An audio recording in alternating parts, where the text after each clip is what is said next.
Le président de la 77e Assemblée générale de l'ONU, Csaba Kőrösi, a visité jeudi l'un des centres de recherche les plus réputés au monde, qui utilise les mégadonnées au service de l'agenda 2030 de l'ONU.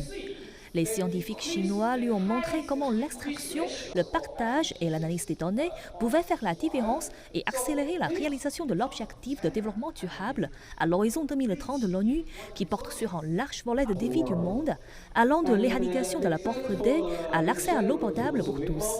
M. Kőrösi a admis qu'il serait difficile d'atteindre ces objectifs à l'échelle mondiale dans les délais impartis et qu'il faudrait donc donner un coup de pouce supplémentaire en recourant à la science et à la technologie.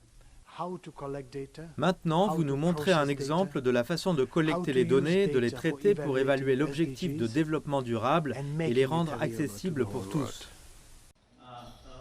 Le centre de mégadonnées de Beijing fait partie des efforts continus de la Chine dans l'utilisation de la science et de la technologie pour alimenter le développement durable.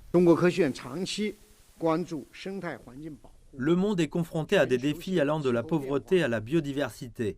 L'Académie des sciences de Chine s'est toujours efforcée d'aborder les questions clés, y compris celles de l'agenda 2030, dont l'éco-protection, la lutte contre le changement climatique et la protection des ressources en eau, et on peut dire que nous avons posé de bons jalons.